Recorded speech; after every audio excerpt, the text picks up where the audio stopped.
Hello, good evening students. कैसे हैं आप लोग?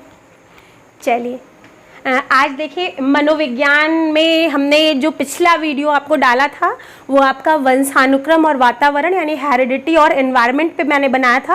और यहाँ पे नेक्स्ट टॉपिक है हमारा वृद्धि व विकास यानी ग्रोथ एंड डेवलपमेंट। देखिए, ग्रोथ एंड डेवलपमेंट चूँकि टॉपिक तो ये बहुत लंबा है, क्योंकि विकास के अंतर्गत हम विकास के सारे पक्षों को शामिल करते हैं। और हम यहाँ से शुरुआत करेंगे कि वृद्धि और विकास है क्या, इन दोनों में डिफरेंस क्या है। देखिए, मनोविज्ञान बहुत कुछ आपकी टर्मिनोलॉजी पर भी डिपेंड करता है कि जितनी ज़्यादा से ज़्यादा आपको टर्मिनोलॉजी आती होंगी, उनका अर्थ आता होगा, मनोविज्ञान आपके लिए उतना ही ईजी हो जाता है। तो सबसे पहले हम यहाँ पे बात करेंगे वृद्धि व विकास की। तो वृद्धि और अभिवृद्धि दोनों सिमिलर शब्द हैं, यानी वृद्धि और अभिवृद्धि का मतलब क्या होता है? ग्रोथ। और वृद्धि या अभिवृद्धि से तात्पर्य क्या है हमारे सामने कि वृद्धि या अभिवृद्धि से आप क्या समझते हैं? तो शारीरिक संरचना या आकार में होने वाले सभी परिवर्तन हमारे क्या कहलाते हैं? वृद्धि या अभिवृद्धि कहलाते हैं। जैसे देखिए, जन्म के समय बालक क्या होता है? बहुत छोटा होता है, और जैसे जैसे उसकी आयु बढ़ती है हम क्या देखते हैं? उसकी लंबाई भी बढ़ गई है, उसका वजन भी बढ़ गया है, उसके आकार में भी काफ़ी बदलाव आ गया है। तो वृद्धि से तात्पर्य होता है कि शारीरिक संरचना या आकार में होने वाले परिवर्तनों को हम क्या कहते हैं? वृद्धि। वृद्धि के अंतर्गत क्या आ जाएगा? लंबाई, चौड़ाई, वजन, ये सभी हमारे क्या आते हैं? वृद्धि या अभिवृद्धि में आते हैं। ठीक है, जैसे ही किसी बालक में वृद्धि या अभिवृद्धि होती है तो उससे हमें जो परिणाम यानी रिजल्ट मिलता है, उन परिणामों को हम प्रत्यक्ष देख भी सकते हैं। जैसे जन्म के समय बच्चे क्या था? इसका वजन 2 किलो या 2.5 किलो था। जैसे ही बच्चा 3 माह का हो गया, इसका वजन बढ़ गया या घट गया।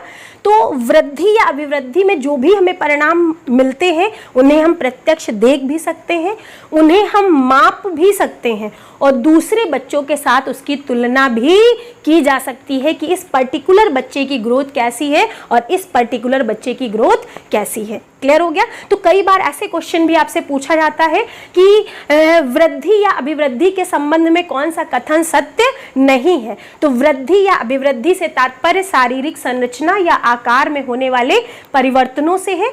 इसके परिणाम स्वरूप हमें जो रिजल्ट मिलता है उसे हम प्रत्यक्ष देख भी सकते हैं, उसे हम माप भी सकते हैं, और दूसरे बालकों के साथ उसकी तुलना भी की जा सकती है। ठीक है भाई, अब बात आती है विकास यानी डेवलपमेंट क्या होता है। तो विकास, जैसा कि हम सभी ने पढ़ रखा है कि एक विकास एक सतत चलने वाली प्रक्रिया है जो लगातार चलती ही रहती है। लेकिन विकास काम क्या करता है? तो विकास की जो प्रक्रिया है वो वृद्धि के साथ साथ लगातार चलती रहती है, और वृद्धि के परिणाम स्वरूप हमें जो परिणाम मिलता है उन परिवर्तनों के साथ विकास के द्वारा हम समायोजन करना सीखते हैं। यानी वृद्धि के परिणाम स्वरूप हमारे शारीरिक अंगों में परिवर्तन यानी बदलाव होता है, और विकास की प्रक्रिया के द्वारा हम उन सभी परिवर्तनों या बदलावों के साथ समायोजन करते हैं, अर्थात उन सभी अंगों का यथोचित प्रयोग या संचालन करना सीखने लगते हैं। जैसे सपोज क्या होता है कि हमने कई बार देखा है कि एक बच्चा जब जन्म लेता है, जब 6 माह का हो जाता है तो उसका आकार भी बड़ा हो जाता है, उसके हाथ पैर बड़े हो जाते हैं, उसका वजन भी बड़ा हो जाता है, उसकी लंबाई भी बढ़ जाती है। और कभी कभी हमने क्या देखा कि बच्चा 6 माह का हो गया फिर भी ना वो किसी को देख करके स्माइल कर रहा है, ना अपने किसी चीज़ों को पकड़ने के लिए अपने हाथ पैरों का प्रयोग करता है, बिल्कुल गुमसुम सा चुपचाप बिना रिस्पॉन्स कैसे लेटा रहता है। तो जनरली डॉक्टर्स क्या कहते हैं कि इस बच्चे की ग्रोथ तो सही है, लेकिन इस बच्चे का डेवलपमेंट प्रॉपर दिशा में नहीं हो रहा है, अर्थात वो उन बदलावों के साथ समायोजन नहीं कर पा रहा है, अर्थात इसकी जो विकास की प्रक्रिया है वो कैसी है? धीमी है। क्लियर हो गया? तो विकास एक ऐसी प्रक्रिया है जिसके द्वारा हम वृद्धि के परिणाम स्वरूप होने वाले परिवर्तनों के साथ समायोजन करना सीखते हैं। ठीक है भाई, अब बात आती है कि विकास के कितने पक्ष होते हैं। तो विकास के सामान्यतया 5 पक्ष माने गए हैं। पहला विकास का पक्ष है आपका शारीरिक विकास यानी फिजिकल डेवलपमेंट, दूसरा है मानसिक विकास बोलो, चाहे बौद्धिक विकास बोलिए, चाहे संज्ञानात्मक विकास बोलिए यानी मेंटल डेवलपमेंट या कॉग्निटिव डेवलपमेंट। तीसरे नंबर पर आता है आपका संवेगात्मक विकास यानी इमोशनल डेवलपमेंट। चौथे नंबर पर आपका आता है सामाजिक विकास यानी सोशल डेवलपमेंट, और पांचवें नंबर पर आता है आपका नैतिक विकास यानी मॉरल डेवलपमेंट। तो सामान्यतया विकास के 5 पक्ष माने गए हैं, जबकि शिक्षण प्रक्रिया में आपको भाषाई विकास को भी स्थान देना पड़ेगा, यानी शिक्षण प्रक्रिया में भाषाई विकास को भी विकास का एक पक्ष माना गया है। क्लियर हो गया? अब इसके बाद बात आती है कि वृद्धि और विकास के सामान्य सिद्धांत यानी general principles of growth and development कौन कौन से होते हैं। तो वृद्धि और विकास के 8 सिद्धांत माने जाते हैं। सबसे पहला सिद्धांत है आपका निरंतरता का सिद्धांत यानी प्रिंसिपल ऑफ कंटिन्यूटी। तो ये सिद्धांत ये कहता है कि वृद्धि व विकास एक सतत व निरंतर चलने वाली प्रक्रिया है। वृद्धि कुछ समय के पश्चात एक स्थान पर आकर रुक जाती है, जबकि विकास निरंतर होता रहता है। ठीक है भाई? और विकास का जो सबसे उच्चतम स्तर माना गया है वो है आपका परिपक्वता यानी मैच्योरिटी। मैच्योरिटी वो पॉइंट होता है जहां पर हमारे सभी विकास आकर पूर्ण हो जाते हैं। बात समझ में आ गई? वृद्धि और विकास दोनों एक सामान्य गति से आगे बढ़ते हैं, इनमें कभी कोई सडन चेंज नहीं होता है। यानी आपने देखा होगा कि जो बच्चे की ग्रोथ होती है वो भी एक क्रम से ही आगे बढ़ती है, कि अगर आज बच्चे का वजन मान लीजिए 10 किलो है तो कल 20 नहीं हो पाएगा, 10.1 होगा या 10.2 होगा। अचानक से 10 से 20 किलो का कोई नहीं हो सकता है। या आपने कभी ऐसा देखा होगा कि आज बच्चा वर्णमाला सीख रहा है और कल पुस्तक खोल के पढ़ने लगे, इस तरह का कोई सडन चेंज ग्रोथ और डेवलपमेंट में नहीं होता है। अर्थात वृद्धि और विकास एक समान व निरंतर गति से आगे बढ़ता रहता है, इनमें कभी कोई आकस्मिक परिवर्तन नहीं होता है। ठीक है भाई? दूसरा जो हमारा सिद्धांत है उसे हम व्यक्तिगतता का सिद्धांत या व्यक्तिगत भिन्नता का सिद्धांत कहते हैं। प्रिंसिपल ऑफ इंडिविजुअलिटी या प्रिंसिपल ऑफ इंडिविजुअल डिफरेंसेस। ठीक है भाई? संपूर्ण शिक्षण प्रक्रिया का ये सबसे महत्वपूर्ण सिद्धांत है। पूरा मनोविज्ञान आपका यहीं पर आकर खत्म हो जाता है। ठीक है? एक अध्यापक होने के नाते आपको मनोविज्ञान का ज्ञान होना इसीलिए आवश्यक माना गया है ताकि मनोविज्ञान के अंतर्गत आप बच्चे की व्यक्तिगत भिन्नता को पहचान सकें और उसके बाद उसी की रुचि, योग्यता व क्षमता के अनुसार अपने शिक्षण कार्य को आगे बढ़ा सके। ठीक है भाई? तो सबसे पहला क्वेश्चन, व्यक्तिगतता या व्यक्तिगत भिन्नता होती क्या है? तो व्यक्तिगतता या व्यक्तिगत भिन्नता का संबंध किससे है? वृद्धि और विकास से है। ये सिद्धांत ये कहता है कि वृद्धि के आधार पर और विकास के आधार पर, अर्थात लंबाई, चौड़ाई, बुद्धि, रुचि, योग्यता या क्षमता के आधार पर कभी भी कोई भी 2 बालक एक जैसे नहीं होते हैं। अर्थात प्रत्येक बालक में व्यक्तिगतता या व्यक्तिगत भिन्नता पाई जाती है। अर्थात कोई भी 2 बालक वृद्धि व विकास के आधार पर, वृद्धि में क्या आ रहा है? लंबाई, चौड़ाई या शारीरिक संरचना। विकास में क्या आ रहा है? बुद्धि, रुचि, योग्यता या क्षमता। इन दोनों के आधार पर कभी भी कोई भी 2 बालक एक जैसे नहीं होते हैं। इनमें व्यक्तिगतता या व्यक्तिगत भिन्नता पाई जाती है। यहाँ तक कि एक ही माता पिता की 2 जुड़वा संतानों में भी व्यक्तिगत भिन्नता देखने को मिलती है। क्लियर हो गया? व्यक्तिगत भिन्नता शब्द का सर्वप्रथम प्रयोग फ्रांसिस गाल्टन थे, हमारे एक मनोवैज्ञानिक। उन्होंने सबसे पहले अपनी प्रसिद्ध पुस्तक हेरिडिटरी जीनियस में किया था। हेरिडिटरी जीनियस एक बहुत ही फेमस पुस्तक है जिसके लेखक कौन थे? Francis Galton. और गाल्टन ने सबसे पहले व्यक्तिगत भिन्नता की जो व्याख्या की थी वो अपनी उसी पुस्तक में की थी। ठीक है भाई? संपूर्ण शिक्षण प्रक्रिया हमारी इसी सिद्धांत पर आधारित है। एक अध्यापक को शिक्षण कार्य करते समय सर्वाधिक ध्यान किस बात की ओर देना चाहिए? तो सर्वाधिक ध्यान बच्चों की व्यक्तिगतता या व्यक्तिगत भिन्नता की ओर देना चाहिए ताकि हम उनकी व्यक्तिगत भिन्नताओं को पहचान करके उन्हें उनकी बुद्धि, रुचि, योग्यता व क्षमता के अनुसार आगे बढ़ने का अवसर प्रदान कर सकें। क्लियर हो गया भाई? इसके बाद तीसरे नंबर पर आता है हमारा निश्चित व पूर्व कथनीय प्रतिरूप का सिद्धांत, principle of definite and predictable pattern है हमारा ये।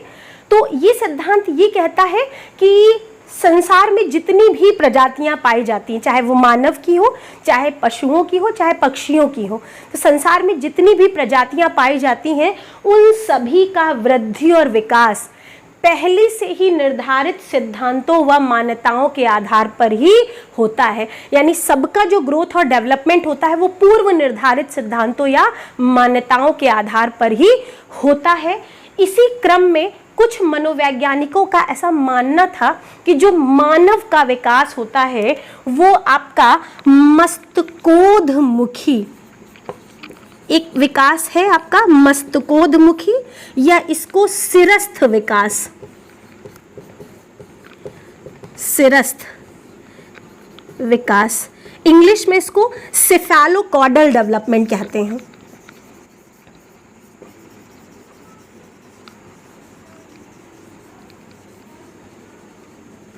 यानी मानव का जो विकास है वो मस्तकोधमुखी या सिरस्थ विकास पर आधारित होता है।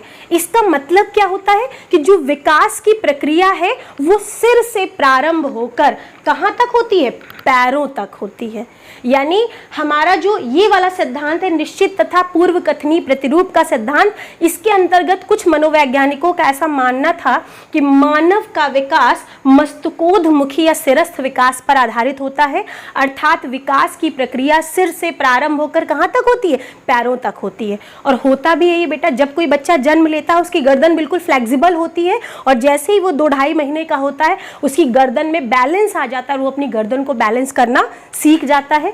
कुछ समय के पश्चात जब वो 6-7 महीने का होता है तो उसके धड़ पर बैलेंस आता है, उसकी बॉडी पर कंट्रोल होता है और धीरे से वो बैठना सीख जाता है। और सबसे लास्ट में उसके पैरों पर नियंत्रण यानी कंट्रोल होता है और धीरे से वो खड़े होकर चलना भी सीख जाता है। इसी विकास की प्रक्रिया को क्या कहा जाता है, मस्तकोधमुखी या सिरस्थ विकास या सेफेलोकॉडल डेवलपमेंट के नाम से जाना जाता है। परंतु कुछ मनोवैज्ञानिकों ने इसका विरोध किया और उन्होंने कहा कि जो मानव का विकास होता है वो सामीप्यता के सिद्धांत पर, ये आपका था सामीप्यता का सिद्धांत, यानी इसको इंग्लिश में प्रॉक्सिमो डेवलपमेंट कहा जाता है। यानी 2 श्रृंखलाएं हमारे पास दी हुई हैं, एक मस्तकोधमुखी विकास दिया हुआ है यानी सेफेलोकॉडल डेवलपमेंट दिया हुआ है और दूसरा हमारा प्रॉक्सिमो डेवलपमेंट यानी सामीप्यता का सिद्धांत दिया हुआ है। सामीप्यता का सिद्धांत ये कहता है कि विकास की प्रक्रिया केंद्र से प्रारंभ होकर, ये क्या है हमारा सेंटर है, विकास की प्रक्रिया केंद्र से प्रारंभ होकर दूर स्थित अंगों की ओर होती है। यानी ये हमारा सेंटर है, जो जो अंग इस केंद्र के जितना नजदीक होगा उसका विकास उतना ही पहले होता है और जो अंग हमारा इस केंद्र से जितना दूर होगा उसका विकास उतने ही बाद में होता है। यानी इस सिद्धांत के अनुसार पैरों की उंगलियों का जो विकास होता है वो सबसे एंड में होता है। क्लियर हो गया?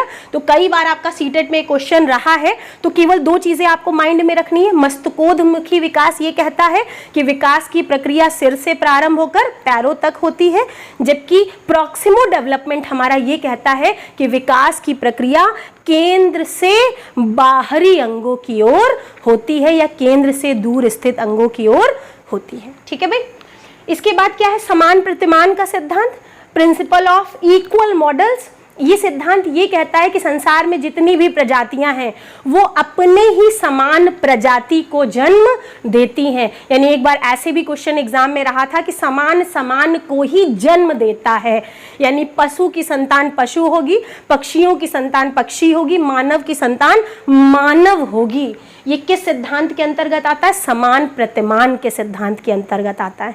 यानी संसार में जितनी ही प्रजातियां हैं वो अपने ही समान प्रजाति को जन्म देती हैं और एक प्रजाति के वृद्धि व विकास में कोई बहुत मेजर डिफरेंस देखने को नहीं मिलता है। ठीक है भाई? अगला है समन्वय व एकीकरण का सिद्धांत यानी प्रिंसिपल ऑफ इंटीग्रेशन। समन्वय या एकीकरण का सिद्धांत ये कहता है कि जैसे जैसे विकास की प्रक्रिया आगे बढ़ती है बालक अपने शरीर के सभी अंगों के साथ इंटीग्रेशन यानी समन्वय स्थापित कर लेता है, यानी अपनी आवश्यकता के अनुसार वो शरीर के सभी अंगों का प्रयोग करना सीख लेता है। जैसे बच्चा बहुत छोटा होता है बेटा, एक हाथ से आपने देखा कोई चीज़ पकड़ता है और बार बार उसके हाथ से छूट जाती है, वो बार बार कोशिश करता है, बार बार उसके हाथ से छूट जाती है, थोड़ी देर में वो रोने लगता है।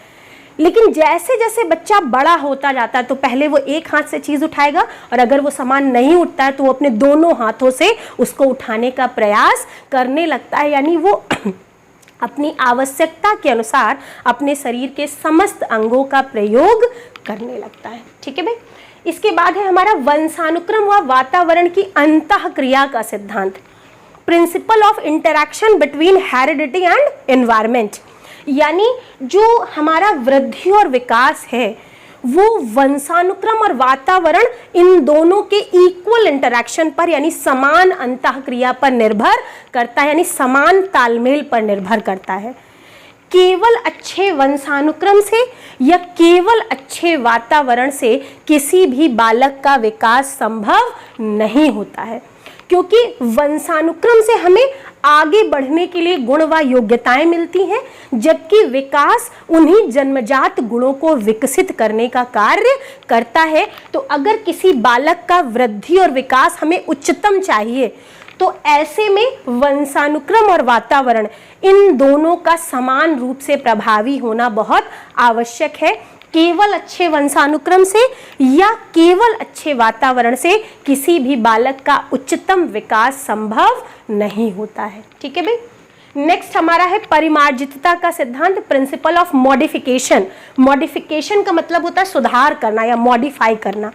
तो ऐसा माना जाता है कि हमें जो गुण वंशानुक्रम से मिलते हैं उनमें परिवर्तन करना संभव नहीं होता है। जैसे वंशानुक्रम से अगर कोई बच्चा बहुत काला है तो हम काले को गोरा नहीं बना सकते, ठीक है ना। वंशानुक्रम से अगर किसी बच्चे को कम हाइट मिली है तो हम उसको बिल्कुल लंबा 6 फुट का नहीं बना सकते हैं। तो वंशानुक्रम से अगर हमें कम बुद्धि मिली है तो ऐसे बच्चों को प्रतिभाशाली नहीं बनाया जा सकता, यानी वंशानुक्रम से प्राप्त गुणों को बदला नहीं जा सकता। लेकिन ये सिद्धांत हमारा ये कहता है कि यदि हम सही दिशा में प्रयास करें तो वृद्धि और विकास इन दोनों में मॉडिफिकेशन यानी सुधार यानी परिमार्जन संभव होता है, यानी इनमें सुधार किया जा सकता है, यानी इन्हें बदला तो नहीं जा सकता, लेकिन अगर हम सही दिशा में प्रयास करेंगे तो इनमें मॉडिफिकेशन की प्रक्रिया देखने को मिलती है। इसीलिए आपने देखा होगा कि शिक्षण प्रक्रिया में हम नई नई शिक्षण विधियों का प्रयोग करते हैं, टेक्नोलॉजी का प्रयोग करते हैं, ताकि हम सीखने सिखाने की सामान्य गति को मॉडिफाई कर सकें यानी परिमार्जित कर सकें। ठीक है। लास्ट हमारा है चक्राकार प्रगति का सिद्धांत यानी प्रिंसिपल ऑफ स्पाइरल डेवलपमेंट। ठीक है। जैसे जनरली हम क्या देखते हैं कि वृद्धि और विकास एक सीधी गति में है, तो आगे ऐसे ऊपर बढ़ेगा या ऐसे जाएगा, कि वृद्धि और विकास एक सीधी गति में बढ़ता है, जबकि ये जो सिद्धांत है हमारा वो ये कहता है कि वृद्धि व विकास सदैव एक सीधी या रेखीय गति में नहीं होता है, बल्कि इसमें चक्राकार प्रगति यानी स्पाइरल डेवलपमेंट देखने को मिलता है।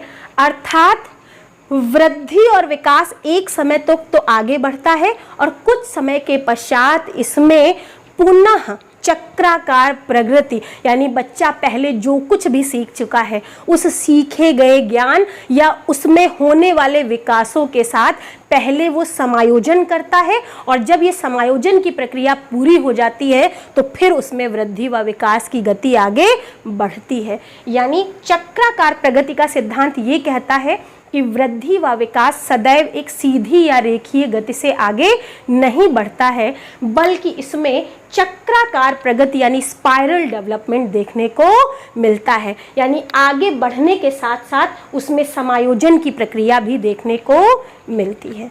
तो ये थे हमारे वृद्धि और विकास के सामान्य सिद्धांत। इस चैप्टर को जब हम आगे कंटिन्यू करेंगे तो विकास का पहला पक्ष आपका फिजिकल डेवलपमेंट, और फिजिकल डेवलपमेंट में शैशवावस्था, बाल्यावस्था और किशोरावस्था में जो भी फिजिकल डेवलपमेंट बच्चे में होते हैं उनके बारे में हम आपसे डिस्कस करेंगे। और क्रम से शारीरिक विकास पढ़ने के बाद आपको फिर बौद्धिक विकास में जीन प्याजे की कॉग्निटिव डेवलपमेंट थ्योरी पढ़नी होगी। सामाजिक विकास में आपको बंडूरा का सोशल डेवलपमेंट पढ़ना होगा। नेक्स्ट है आपका संवेगात्मक विकास में आपको मैकडूगल का मूल प्रवृत्त्यात्मक सिद्धांत है। और नातिक विकास में आपको लॉरेंस कोहलबर्ग का नातिक विकास सिद्धांत और उनके कंपैरिजन में जीन प्याजे की मॉरल डेवलपमेंट थ्योरी भी आपको पढ़नी होगी। ये आपके सिलेबस में है, तो हम लोग एक सीक्वेंस में आगे कंटिन्यू करेंगे। फिलहाल आज के टॉपिक में इतना ही, ठीक है भाई। आशा है कि आप सभी को ये समझ में आ गया होगा पूरी तरह से, ठीक है। ओके बेटा, बाय बाय।